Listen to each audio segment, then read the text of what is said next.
आप सभी का मेरे चैनल पर स्वागत है और हम अपनी वीडियो शुरू करते हैं आज की। आज हम निर्देशन का आखिरी टॉपिक करेंगे। ये भाग 3 नहीं है क्योंकि तीसरा भाग अभिप्रेरणा के ऊपर था। तो ये हमारा भाग 4 है। भाग 4 और ये किसके ऊपर है? संप्रेषण के ऊपर, जैसा कि आप लिखा हुआ देख रहे हैं। तो कम्युनिकेशन लास्ट टॉपिक रह गया था हमारा निर्देशन के तत्व के रूप में अगर हम बात करें, तो ये इसका लास्ट तत्व है जिसको हम आज करेंगे और अपने कम्युनिकेशन के टॉपिक को समाप्त करेंगे। तो हमारा टॉपिक जो है वो कम्युनिकेशन है, संप्रेषण है, क्योंकि इसकी ज़रूरत सबसे ज़्यादा होती है। पूरे संगठन में शायद सबसे ज़्यादा ज़रूरत संप्रेषण की होती है। इसका इम्पोर्टेंस आप इसी चीज़ से लगा सकते हैं कि कम्युनिकेशन निर्देशन का नहीं, पूरे हमारे जीवन का भी एक सबसे इम्पोर्टेंट टॉपिक है। तो आप अगर इसको जीवन के बारे में भी सोचेंगे तो ये आपको वहाँ पर भी मदद करेगा। तो सिर्फ बिज़नेस स्टडी के लिए नहीं, आप जीवन के लिए भी इसको यूज़ कर सकते हो। तो सबसे पहले हम समझेंगे कि संप्रेषण होता क्या है, फिर संप्रेषण की पूरी प्रक्रिया कैसे चलती है, संप्रेषण का संगठन के लिए महत्व क्या है, और फिर औपचारिक संप्रेषण और अनौपचारिक संप्रेषण, इनको पढ़ेंगे। तो ये आज का हमारी इस वीडियो का कंटेंट है जिसको हम अभी इस वीडियो में देखेंगे। वीडियो को शुरू करने से पहले मैं आपको, अगर अभी तक आपने सब्सक्राइब नहीं किया है तो सब्सक्राइब कर दीजिए, बेल आइकन को प्रेस कर दीजिए, सो दैट हम सब मिलकर 95% के अपने टारगेट को प्राप्त आसानी से कर सकें। तो शुरू करते हैं अपना संप्रेषण का टॉपिक। सबसे पहले संप्रेषण का अर्थ समझते हैं। तो संप्रेषण का जो प्रादुर्भाव है वो लैटिन शब्द कम्युनिस से हुआ है, जिसका अर्थ होता है समान या कॉमन, अर्थात समान प्रकार की समझ बनाने से मतलब होता है संप्रेषण का। तो देखिए, जब हम बातचीत करते हैं, जैसे अभी मैं आपसे बातचीत कर रहा हूँ और मैं ऐसी लैंग्वेज का या ऐसे हाव भाव का या ऐसे शब्दों का प्रयोग करूं जो आपको समझ में ही ना आए, तो मेरा इस वीडियो को बनाने का, ये वीडियो भी एक संप्रेषण का ही माध्यम है। तो मैं अपना जो माध्यम यूज कर रहा हूँ आपसे संप्रेषण करने का, वो इस वीडियो से कर रहा हूँ या वीडियो को यूज कर रहा हूँ उसके लिए। तो माध्यम फेल हो जाएगा अगर आप उसको, जैसा मैं आप तक पहुंचाना चाहता था, उस तरीके से वो आप तक ना पहुंच पाए। तो हम सबकी एक ही मकसद है इस संप्रेषण करने का, कि हम एक टॉपिक पर समान प्रकार की समझ बना सकें, आप उस चीज को समझ सके और मैं आपको उसको समझा सकूं। तो संप्रेषण में क्या होता है कि एक जैसी समझ बनाने की आवश्यकता होती है। आगे पढ़ें तो सामान्यतः इसे एक ऐसी प्रक्रिया के रूप में लिया जाता है जिसके द्वारा भाव, विचार, तथ्य, अनुभव इत्यादि का आदान प्रदान होता है। भाव आपको पता है इमोशन होते हैं, विचार आपको पता है थॉट होती हैं, तथ्य फैक्ट होते हैं, ठीक है, अनुभव एक्सपीरियंस है जो मैं इस समय आपके साथ शेयर कर रहा हूँ। तो वो आदान प्रदान किया जा रहा है, उसी को हम क्या कहते हैं? संप्रेषण कहते हैं। उद्देश्य क्या होता है? जिसका उद्देश्य दो व्यक्तियों के मध्य, दो या दो से अधिक होना चाहिए वैसे, दो या दो से अधिक व्यक्तियों के मध्य या आपस में आपसी समझ पैदा करना। ऊपर वाली बात आ गई ना, समान प्रकार की समझ। तो आपसी समझ विकसित करना है उस एक पर्टिकुलर टॉपिक पर, एक पर्टिकुलर चीज बातचीत पर जो हम उस समय कर रहे हैं, उसी को हम संप्रेषण कहते हैं। मेरे हिसाब से आप अर्थ समझ गए होंगे। आगे चलते हैं और संप्रेषण की प्रक्रिया को समझते हैं कि संप्रेषण होता कैसे है। ठीक है, जो मैं अभी आपके साथ कर रहा हूँ वो पूरी प्रक्रिया क्या है, अगर हम उसको समझने की कोशिश करें। तो शुरुआत प्रेषक से होती है। प्रेषक का मतलब सेंडर, मतलब कि मैं, इस समय मैं सेंडर हूं, मैं आपके के पास मैसेज भेज रहा हूं। तो सबसे पहले प्रेषक होता है, फिर कूट या संदेश, संदेश को मैसेज अभी मैं बोल ही रहा था, कूट का मतलब कोडिंग होता है। ठीक है, तो मैं आप तक एक संदेश पहुंचा रहा हूं, संप्रेषण का टॉपिक आपको समझा रहा हूं, इसको मैंने एनकोड किया है। कूट बनाना, कूट बनाने को हम एनकोडिंग कहते हैं। एनकोडिंग का मतलब उस भाषा में उसको लिखना, उसको पेश करना आपके सामने, चाहे शब्दों में हो, चाहे वो शब्द भी लिखित रूप में हो या वर्बली हो। तो उस एनकोडिंग को बनाना बहुत जरूरी होता है। तो सबसे पहले प्रेषक क्या करता है? संदेश को एनकोड करता है, कूट बनाता है। अब ये मैं जो काम मैंने इस पूरी स्लाइड में, इस पूरी वीडियो में कर रहा हूं, ये वो कूट बनाना ही है, वो एनकोडिंग करना ही है, जिसके थ्रू वो मैसेज आप तक पहुंचे जो मैं आपको पहुंचाना चाहता हूं और आप संप्रेषण के टॉपिक को समझता हूं। तो जब हम कूट बनाते हैं तो बहुत सारे ध्वनि या कोलाहल, तो इनको हम वैसे तो बाधाएं कहते हैं। अगर मैं सामान्य भाषा में बोलूं तो बाधाएं बहुत आती हैं जब एनकोडिंग की जाती है। तो वो किस प्रकार की बाधाएं हैं कूट बनाने के समय सेंडर के सामने आती है। पहला तो वो संकेत ही अस्पष्ट लेता हो, मतलब जो संकेत है वो स्पष्ट ना हो। ठीक है, तो जब हम ऐसे संकेतों का प्रयोग करें, अब इस समय हम वीडियो में नहीं है, हम ऑडियो में चल रहे हैं, तो या मैं ऐसे शब्दों का प्रयोग करूं तो वो भी संकेत कहलाएगा। वैसे संकेत हाव भाव होते हैं, तो इस समय वो हाव भाव आपके सामने नहीं है, बट अगर हाव भाव होते आपके सामने और वो आपको कुछ और बताते और मैं लिख कुछ और रहा हूं, तो वो कहलाता अस्पष्ट अस्पष्ट संकेत।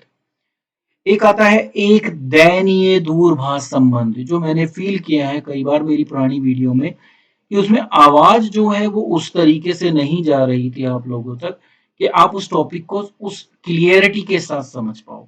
तो जो मैं दूरभाष जिसको मैं यूज, क्योंकि मैं आपके पास तो हूं नहीं, तो इस समय जो मैं आपके सामने एक वीडियो के माध्यम से एक टॉपिक को प्रस्तुत कर रहा हूँ, उसमें जो दूरभाष मैं यूज कर रखा ना, मुझे लग रहा था कि वो दयनीय है, मतलब इसकी कंडीशन अच्छी नहीं है, तो वो बाधा उत्पन्न करेगा उसको समझने में आपके।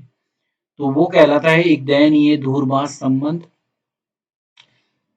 ये आपसे संबंधित है तो मैं तो इसको नहीं कहूंगा खैर, पर अभी अगर हम समझें, तो जब हम किसी से बातचीत करते हैं, अगर समझने वाला, जिस तक वो संदेश जाना है, सेंडर नहीं, जो प्राप्त करता है, अगर वो लापरवाह हो, वो संदेश को प्राप्त ही नहीं करना चाहता हो, उसका ध्यान ना हो, जैसे आप कक्षा में देखते हो, क्लास में देखते हो कि बच्चे, टीचर पढ़ा रहा है और बच्चे क्या कर रहे हैं, कहीं और हैं, बैठे वहीं पर ही है, चाहे बोल भी ना रहा हो, पर दिमाग कहाँ है, कहीं और। तो ऐसे सभी कंडीशंस में हम उसको लापरवाह संदेश प्राप्तकर्ता कहते हैं, जो अटेंटिवली उसको सुनना नहीं चाहता जो उसको डिलीवर किया जा रहा है।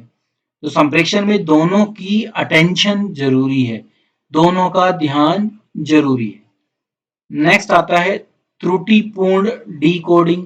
डिकोडिंग आप आगे देखोगे, डिकोडिंग कौन करता है, डिकोडिंग करता है प्राप्तकर्ता। तो अगर प्राप्तकर्ता ने, मैंने कुछ और बताया और आपने उसका अर्थ कुछ और लगा लिया, आपको बहुत सारे शब्द ऐसे मिलेंगे जिनके विभिन्न अर्थ होते हैं, तो मैंने किसी और अर्थ में उसको यूज किया हो और आपने कोई और अर्थ उसका निकाल लिया, तो वो कहलाएगा त्रुटिपूर्ण डिकोडिंग। तो संदेश डिकोड भी सही ढंग से करना बहुत जरूरी है, मतलब कि जो मैं आपको समझा रहा हूं, आपको उसी समझ के साथ समझना है जैसा मैं आप तक उसको पहुंचाना चाहता हूं।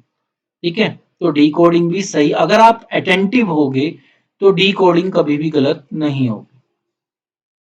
नेक्स्ट कहलाता है पक्षपात। तो पक्षपात दोनों तरफ से होता है। जो प्राप्त करता है वो कभी कभी, देखो आपने देखा होगा, कई बार फील किया होगा कि आपके मम्मी पापा जब आप एक कोई चीज करते हो, तो मम्मी पापा आपको कोई बात कहना चाहते हो, तो आप कह देते हो उनको, हाँ हाँ हमें पता है कि आप तो यही सोचते होंगे। तो आपने पहले से ही समझ लिया कि वो क्या सोच रहे हैं। पर आप बहुत सारे केसेस में ऐसा देखोगे कि मम्मी पापा कुछ और कहना चाहते हैं, आपने कोई और अर्थ निकाल लिया। तो हम क्या करते हैं, बिना संदेश को पूरा सुने, पूरा पढ़े, पूरा समझे, हम डिसीजन ले लेते हैं कि ये व्यक्ति तो ऐसे ही कह रहा होगा। तो वो पक्षपात कहलाता है। पक्षपात दूसरी तरफ से भी हो सकता है, सेंडर भी पक्षपात कर सकता है। ठीक है, तो जब सेंडर ही ये ना चाहता हो कि दूसरा उसको समझे तो वो ढंग से ना बताए। ठीक है, तो पक्षपात किसी भी तरफ से, वैसे तो इसको प्रीजुडिस कहा गया है। प्रीजुडिस का मतलब होता है समय से पूर्व ही डिसीजन ले लेना कि दूसरा व्यक्ति आपको क्या दे रहा है। ठीक है, तो वो पक्षपात कहलाता है। फिर नेक्स्ट आता है संकेत और विशिष्ट मुद्राएं, हाव भाव हमारे। ठीक है, तो मैं आपको पहले ही बता चुका हूं कि जब कूट या संदेश हम बनाते हैं, तो अगर संकेत कुछ और इशारा कर रहे हो, ठीक है, लिखा कुछ और गया हो बोर्ड पर, और मैं जो मुद्राएं बना रहा हूँ वो कोई और बना रहा हूँ। वैसे सिंसियरली कोई, मतलब कि सीरियस कोई टॉपिक लिखा है और मैं हंस को उसको समझा रहा हूँ, तो आप कंफ्यूज हो जाओगे कि वो मैसेज क्या कहना चाहता है। तो इसलिए हाव भाव, संकेत या लिखित जो संदेश है उससे मिलने चाहिए, ये बहुत जरूरी होता है। अगर इन दोनों में मिसमैच होगा तो भी वो बाधा उत्पन्न करेगा संप्रेक्षण के अंतर्गत। तो ये सारे थे हमारे क्या कहते हैं नॉइसेस या बाधाएं जो एक संप्रेक्षण की जो हमारी पूरी प्रक्रिया है उसमें बाधा उत्पन्न करते हैं। अब माध्यम माध्यम मैं अभी आपको बता रहा था कि जो ये मेरी वीडियो है ये एक संप्रेक्षण का माध्यम है। ठीक है, तो माध्यम यूज किया जाता है सेंडर द्वारा। तो जब हम आमने सामने होते हैं तो वर्बल बातचीत हमारा माध्यम होता है। जब हम टेलीफोन पे होते हैं तो टेलीफोन एक माध्यम होता है। जब हम इंटरनेट पे होते हैं तो वो इंटरनेट हमारा एक माध्यम होता है। इस समय हम वीडियो के थ्रू जो कंटेंट है उसको समझ रहे हैं तो वीडियो हमारा एक माध्यम है, तो माध्यम का प्रयोग किया जाता है। विभिन्न प्रकार के माध्यम अवेलेबल हैं। अब वो उसको जो मैसेज है वो अब किसके पास जाएगा? प्राप्तकर्ता के पास जाएगा। प्राप्तकर्ता उसको क्या करेगा? डिकोड करेगा। मतलब कि वही जो मैं यहाँ पर कह रहा था कि वो उसको समझेगा कि क्या मैसेज मेरे तक आया है। कभी-कभी आप देखते हो कि कोई रिटन डॉक्यूमेंट आता है, कोई एक क्लैरिफिकेशन आती है कि सीबीएसई ने सिलेबस में ये इस साल के लिए परिवर्तन किए हैं। तो अगर आप उसको डिकोड गलत कर दो, सीबीएसई कुछ और कहना चाहती है, आपने कुछ और समझ लिया, तो वो संदेश प्राप्तकर्ता को करना होता है। तो संदेश संदेश प्राप्तकर्ता डिकोड करता है जो मैसेज सेंडर के थ्रू उसके पास जा रहा है। जब वो उसको प्राप्त कर लेता है, उसको समझ लेता है, तो फिर वो फीडबैक देता है, फीडबैक बनाता है। ठीक है, मतलब कि वो अपनी जो भी उसने समझ विकसित की उसके बारे में, वो फीडबैक के रूप में वो किसके पास तक पहुंचाता है? सेंडर तक पहुंचाता है। इस प्रकार से संप्रेषण की पूरी प्रक्रिया चलती है। ठीक है, तो ये बाधाएं भी हैं और इस तरीके से कोई भी संप्रेषण पूरा होता है। ठीक है, तो जो प्रतिपुष्टि फीडबैक जो होती है, जैसे अब मैं आपके सामने वीडियो रखता हूँ और आप अगर कमेंट में मुझे बताओ कि वीडियो अच्छी रही, वीडियो का ये पार्ट अच्छा रहा, तो वो आपकी फीडबैक है। आप क्या कुछ और नया सुधार चाहते हो, वो भी फीडबैक है। तो ये सारी फीडबैक कहलाती हैं जब संप्रेषण किया जाता है। तो मैं आप लोगों से ज़्यादा आशा करता हूँ कि आप फीडबैक के रूप में कमेंट ज़रूर करेंगे, वीडियो को लाइक ज़रूर करेंगे और उसको शेयर करेंगे। जितना ज़्यादा ये फीडबैक मेरे पास आएगा, प्रतिपुष्टि मेरे पास आएगी, मैं उतना ही ज़्यादा अभिप्रेरित होऊँगा। जो आपने इससे पहले वीडियो में सीखा था कि अभिप्रेरणा जो है किसी भी एक एम्प्लॉयी की जो निष्पादन क्षमता है उसको बढ़ाती है, तो मेरी वीडियो की निष्पादन क्षमता आपके ऊपर निर्भर करती है। तो आप ज़्यादा से ज़्यादा कमेंट, शेयर और लाइक ज़रूर कीजिएगा। चलते हैं, अभी हम टॉपिक को आगे करते हैं। प्रक्रिया हमने पढ़ ली, अब हम चलते हैं संप्रेषण का एक संगठन के लिए महत्व क्या है, क्यों इम्पोर्टेंट है। तो सबसे पहले ये आया कि समन्वय लाना हो, कोऑर्डिनेशन लाना हो, तो संप्रेषण के माध्यम से ही आएगा, बातचीत के माध्यम से ही आएगा। तो समन्वय का आधार है ये संप्रेषण। दूसरा है कि उद्यम में जितने भी कार्य चल रहे हैं वो निर्विघ्न चलेंगे, कोई बाधा उत्पन्न नहीं होगी। तो निर्विघ्न कार्य चलने में भी संप्रेषण हमारी मदद करता है संगठन के अंदर। निर्णय लेने की क्षमता का विकास करता है, क्योंकि जब हम संप्रेषण करेंगे, बातचीत करेंगे, दूसरे से सुझाव लेंगे, सलाह मशवरा करेंगे, एडवाइस लेंगे, तो उस केस के अंदर हमें संप्रेषण का प्रयोग करना ही पड़ता है। तो निर्णय लेने में एक से ज़्यादा व्यक्तियों के बीच लिया गया निर्णय ज़्यादा अच्छा होता है। तो निर्णय लेने में भी हमारी मदद करता है। प्रबंधकीय कुशलता को विकसित करता है, क्योंकि जितना अच्छा मैं एक संप्रेषण हूँगा, जितना अच्छा मैं कम्युनिकेटर हूँगा, मैं उतनी ही अपनी बात दूसरे को समझा पाऊँगा, मैं उतना ही अच्छा लीडर भी बनूँगा। तो ये प्रबंधकीय कुशलता को भी बढ़ाएगा संप्रेषण। सहयोग की भावना विकसित करता है, क्योंकि हमने आपसी समझ विकसित कर ली है। औद्योगिक शांति लाती है, किसी प्रकार का गतिरोध संगठन के अंदर नहीं रहता। तो संप्रेषण संप्रेषण सिर्फ कंपनी के अंदर नहीं होता, कंपनी के बाहर भी होता है। औद्योगिक शांति का मतलब है पूरी इंडस्ट्री के अंदर हम दूसरे कॉम्पिटिटर के साथ भी अच्छे पॉजिटिव संप्रेषण रखें। तो औद्योगिक शांति को बढ़ाने में भी ये मदद करता है। मैं आपको बता ही चुका हूँ, कुशल नेतृत्व को स्थापित करने में भी मदद करता है। हम लोगों को वो समझा पाते हैं जो हम उनको समझाना चाहते हैं, मतलब कि उनसे वांछित जो उनका रिएक्शन है वो प्राप्त कर पाते हैं। ठीक है, वांछित व्यवहार को हम उनसे निकालवा पाते हैं। और लास्ट है मनोवृत्ति बढ़ाती है, अभिप्रेरित करती है, संप्रेषण मोटिवेट जरूर करेगी, क्योंकि आपको पता है कि जितना अच्छा लीडर होगा, जितना अच्छा वो कम्युनिकेट कर पाएगा, बातचीत कर पाएगा, वो लोगों को उतना ज्यादा मोटिवेट कर पाएगा। और जो एक एटीट्यूड होता है, मनोवृत्ति का मतलब एटीट्यूड, तो एटीट्यूड को भी विकसित करती है। ठीक है, तो ये सारे संप्रेषण के महत्व थे। अब हम चलते हैं औपचारिक और अनौपचारिक संप्रेषण पे। शुरुआत करते हैं औपचारिक संप्रेषण से।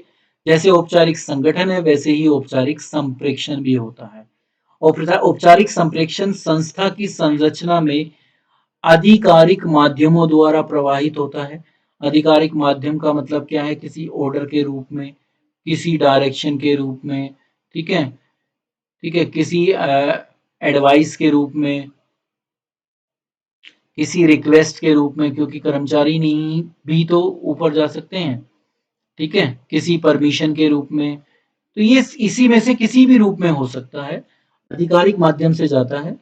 संप्रेषण अधिकारियों और अधीनस्थों के मध्य होगा। किस किस के बीच में होगा? एक अधिकारी होगा और उसके नीचे अधीनस्थ होंगे, उनके बीच में संप्रेषण होता है। तो इसकी डायरेक्शन ऐसे भी हो सकती है, इसकी डायरेक्शन ऐसे भी हो सकती है, और इसकी डायरेक्शन ऐसे भी हो सकती है। ठीक है, तो किसी भी दिशा में, किसी का मतलब इन दिशाओं में, ऊपर नीचे या पैरेलल। संप्रेषण मौखिक रूप में भी हो सकता है, लिखित रूप में भी हो सकता है, पर सामान्यतः औपचारिक संप्रेषण हमेशा रिकॉर्ड के रूप में रखे जाते हैं, मतलब कि लिखित रूप में प्रेफर किए जाते हैं और उनकी फाइलिंग भी की जाती है। औपचारिक संप्रेषण उसके बाद पुनः वर्गीकृत किया जा सकता है ऊर्ध्वाधर और समतल, हॉरिजेंटल और वर्टिकल। तो ये ऊर्ध्वाधर है और ये वर्टिकल है। तो देखते हैं आगे कैसे बताया गया है। ऊर्ध्वाधर या हॉरिजेंटल संप्रेषण शीर्ष संप्रेषण का प्रवाह लंबवत सीधी रेखा में होता है या ऊपर नीचे होता है, या तो सीधी रेखा में होगा और या ऊपर या नीचे होगा, इस प्रकार से चलता है। ऊपर की दिशा में किया गया संप्रेषण ये बताता है कि जो अधीनस्थ हैं वो अधिकारियों तक कोई बात पहुंचाना चाहते हैं, लेकिन जो व्यक्ति यहाँ है वो अधिकारियों तक अपनी बात को पहुंचा रहा है, चाहे बीच में कितने ही अधिकारी हो। तो जब ये ऊपर की तरफ जा रहा है तो अधीनस्थ अधिकारियों तक बात पहुंचा रहे हैं। एग्जाम्पल देखिए उसके, अगर उनको छुट्टी लेनी है तो उसके लिए वो प्रार्थना पत्र दे रहे हैं, कार्य की प्रगति की रिपोर्ट जमा करा रहे हैं, कोई दान या एडवांस मांग रहे हैं तो उसकी रिक्वेस्ट कर रहे हैं, तो वो भी यही कहलाएगा। तो ये होता है अधीनस्थ से अधिकारियों की तरफ। जब नीचे की ओर बात की जाए तो फिर अधिकारी अधीनस्थों को कुछ डायरेक्शन दे रहे हैं, कुछ ऑर्डर दे रहे हैं, तो उसकी दिशा नीचे होती है, अधिकारी से शुरू होकर अधीनस्थ तक जाती है। यहाँ अधीनस्थ है, यहाँ तक जो है संप्रेषण किया जा रहा है किसके द्वारा? अधिकारी द्वारा। ठीक है, तो इसमें क्या किया जाता है? उदाहरण है कि सभा में उपस्थित होने के लिए कर्मचारियों को नोटिस देना, ये कहलाता है। सौंपे गए कार्य के लिए अधीनस्थों को उसे पूरा करने के लिए आदेश देना, उच्च प्रबंधन द्वारा निर्मित मार्गदर्शकों निर्देशन को अधीनस्थों को जारी करना, ये सब एग्जाम्पल हैं नीचे की ओर किए गए संप्रेषण के। अब बारी आती है समतल। समतल का मतलब जब एक रेखा में संप्रेषण किया जाए, इसका मतलब एक विभाग दूसरे विभाग से जब बातचीत करता है तो वो संप्रेषण कहलाता है समतल संप्रेषण। जब एक विभाग दूसरे विभाग के बीच में जो संप्रेषण होगा वो समतल या पार्श्वीय संप्रेषण कहलाता है। जैसे उत्पादन विभाग जो विपणन विभाग है उससे बातचीत करता है तो वो समतल संप्रेषण कहलाता है। तो ये औपचारिक संप्रेषण का पार्ट था। अब हम अनौपचारिक की तरफ चलते हैं। क्योंकि ये अनौपचारिक है तो इसका मतलब ऑफिशियल नहीं है। तो आपने पढ़ा था जब अनौपचारिक संगठन हम पढ़ रहे थे तो वहां क्या हो रहा था? पोस्ट मैटर नहीं करती थी, पद संप्रेषण के माध्य बाधा नहीं था, पद की कोई बाधा नहीं थी। तो किसी भी पोस्ट पर कोई काम करता हो, संप्रेषण हम कोई भी किसी से कर सकता है। तो एक कंपनी का मुख्य कार्यकारी अधिकारी भी जो सबसे नीचे वाला श्रमिक है उसके साथ बातचीत कर सकता है, संप्रेषण कर सकता है। तो ऐसे संप्रेषण को हम अनौपचारिक संप्रेषण कहते हैं। व्यक्ति समूहों के मध्य होने वाले संप्रेषण जो औपचारिक तौर पर नहीं होते उनको अनौपचारिक संप्रेषण कहा जाता है, जिसके अंतर्गत विचारों और सूचनाओं का आदान प्रदान किया जाता है। बातचीत उसी प्रकार से होंगी, या तो मैं अपने विचार रखूंगा या कोई इंफॉर्मेशन शेयर करूंगा। इस प्रकार के संप्रेषण की सूचना प्रणाली सामान्यतः ग्रेपवाइन संप्रेषण कहलाती है, अंगूरी लता कहलाती है, मतलब कि उसकी कोई दिशा नहीं है, वो किसी भी दिशा में जा सकता है, कोई भी शेप उसकी बन सकती है, कहीं से भी निकल सकता है। ठीक है, यहाँ से यहाँ यूं चला गया, यूं चला गया, लेकिन कोई शेप नहीं है, किसी भी डायरेक्शन में जहां उसको मौका मिलता है वो संप्रेषण वहां से वहां किया जा सकता है, इसीलिए उसको ग्रेपवाइन संप्रेषण कहा गया है।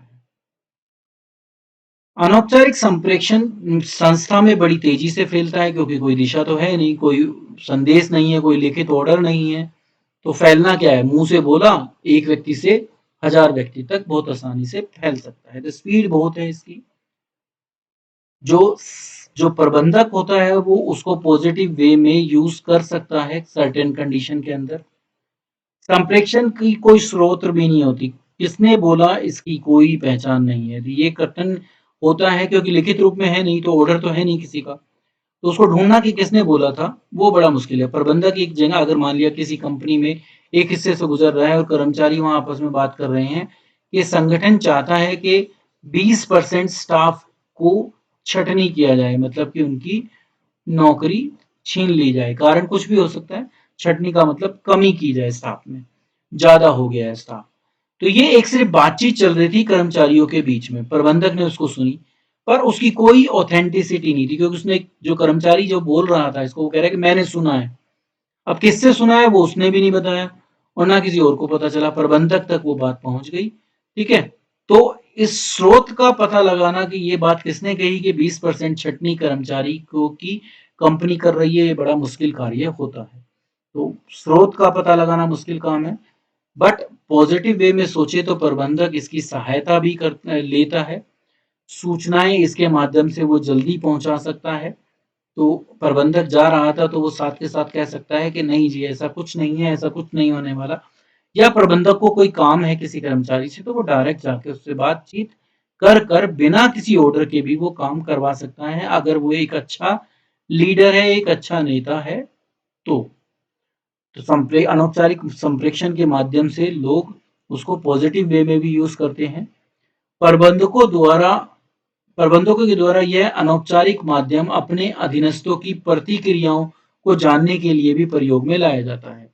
तो प्रबंधक ने क्या किया, एक शगुफा छोड़ा, उसने अपने जो विश्वास पात्र थे उनसे कहा कि कंपनी आधा घंटा जो है अब समय बढ़ाना चाहती है, 30 मिनट कंपनी अब ज्यादा काम लेना चाहती है कर्मचारियों से।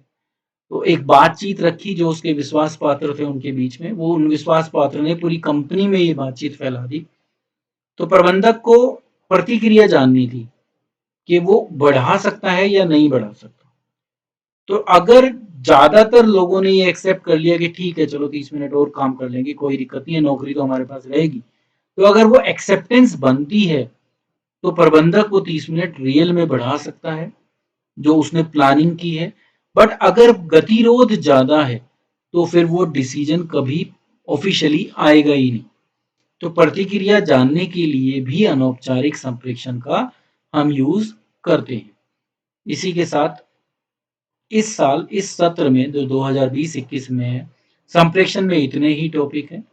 एक टॉपिक उसमें से कट चुका है तो वो मैं अभी आपके सामने नहीं रख रहा इस वीडियो के माध्यम से, वो आपके लिए अभी पेपर में कुछ मार्क के अकॉर्डिंग नहीं आएगा। तो अभी ये वीडियो मेरी यहीं पर समाप्त होती है। संप्रेषण का इतना ही पार्ट आपको करना था, जो पार्ट कर चुका है उसको जाओ चाहो तो आप एनसीईआरटी में जाकर देख सकते हो।